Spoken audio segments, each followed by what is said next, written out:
할렐루야. 이번 주는 새일을 행하리니 라는 제목으로 귀한 은혜의 말씀을 나눴습니다. 이사야서 43장은 이사야서의 핵심이 기록되어 있는 장이라고 말해도 결코 과언이 아닙니다. 이사야서는 대선지서죠. 예언이 담겨 있어요.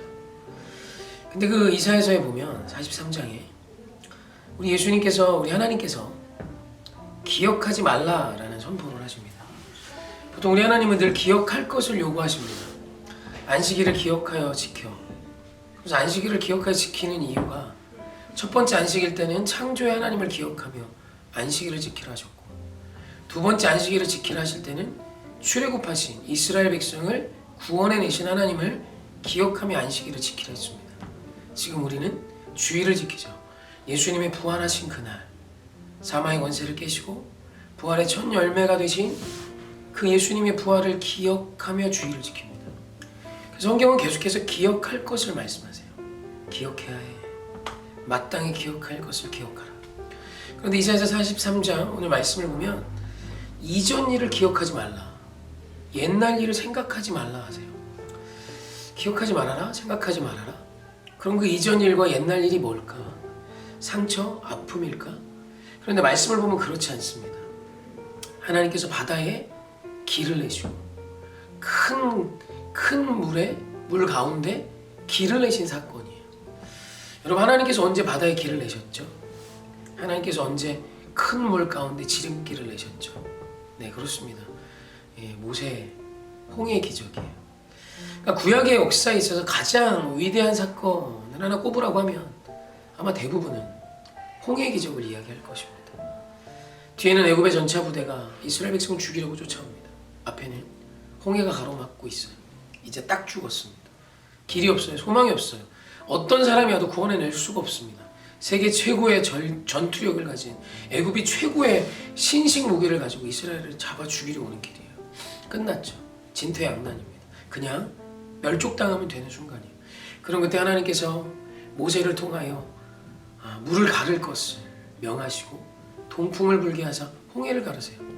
그래서 바다에 길을 내셨고 큰 물 가운데 지름길을 내십니다. 그렇게 이스라엘이 구원을 얻고 애굽의 모든 병마와 병거와 말이 수장되어 한순간에 죽게 됩니다.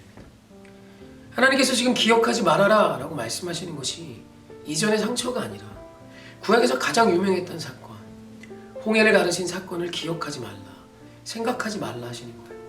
이해가 잘 안 되죠. 그럼 도대체 왜 구약에서 가장 중요한 사건인 이것을 기억해야만 할 것 같은 이 사건을 기억하지 말라 하시나? 이유는 그 다음에 나옵니다. 그 다음에 이런 표현이 나와요. 보라, 내가 새 일을 행하리니. 오늘 우리 하나님께서 이전에 그 구약에 가장 유명했던 홍해의 사건을 기억하지 말라 하신 이유는 간단합니다. 이후에 행하실 하나님의 새 일이 훨씬 더 위대하기에 모세를 통하여 행하였던 홍해를 가는 그 기적은 이제 잊어도 돼 라는 선포예요. 그럼 도대체 하나님께서 홍해 기적을 잊어도 돼, 생각하지 않아도 되라고 말씀하시며 우리에게 주시고자 원하시는 새 일이 무엇인가? 이사야서를 보면 한 아이의 탄생을 말합니다. 한 사내 아이가 출생할 것을 예언해요. 한 아이가 우리에 태어날 것을 말씀합니다. 누굴까요? 그렇습니다. 예수님의 오심이에요. 오늘 예수님께서, 우리 하나님께서 새 일을 말씀하시며 홍해의 기적을 기억하지 않아도 된다고 말씀하신 이유는 새롭게 행하실 그 일 때문인데, 그 일이 무엇이냐면 애굽에 종살이하던 이스라엘 백성을 찾아온 모세, 그 모세의 얼마나 위대한 사역이 있었습니까?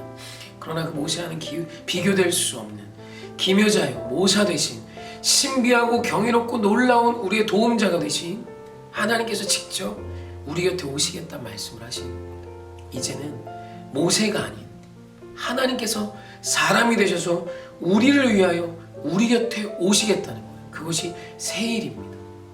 이 사건이 얼마나 대단한 것인지 그 구약의 가장 유명한 사건을 잊어도 돼, 생각하지 않아도 돼 라고 말씀하시는 거죠. 그렇다면 이 말은 무엇을 의미합니까? 새 일을 기억하고 살란 뜻이에요.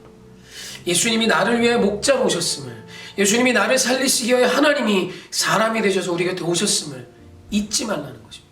이제 우리가 기억해야 하는 것은 예수 그리스도가 이 땅에 오셨음이에요.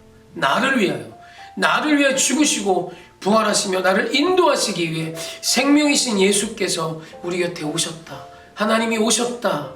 이것을 말씀하시는 것입니다. 사랑하는 성도님, 우리 곁에 예수님이 함께 하십니다. 성령 하나님께서 함께 하세요. 우리는 한순간도 혼자 있었던 적이 없습니다. 늘 우리 하나님이 우리와 항상 함께 하셨습니다. 다윗이 고백하죠. 여호와는 나의 목자시니 내게 부족함이 없어. 이것이 다윗만의 고백이었다면 이제는 진짜 여호와 하나님이신 그분이 우리의 목자가 되어 우리 인생에 부족함이 없음을 넘어 충만한 인생이 되게 하실 줄 믿습니다. 하나님은 오늘 우리를 인도하기 원하십니다. 이해할 수 없는 그 순간에도 하나님의 인도하심을 신뢰하며 그분과 동행하는 믿음의 한 사람이 되십시오. 다른 건 다 잊어도 나를 위해 내 곁에 예수께서 오셨음을 기억하며 성령 충만한 자로 승리하시길 주님의 이름으로 축원합니다. 다음 주는 추수감사절입니다. 진짜 현장에서 함께 예배하셨으면 좋겠습니다. 사랑합니다. 축복합니다.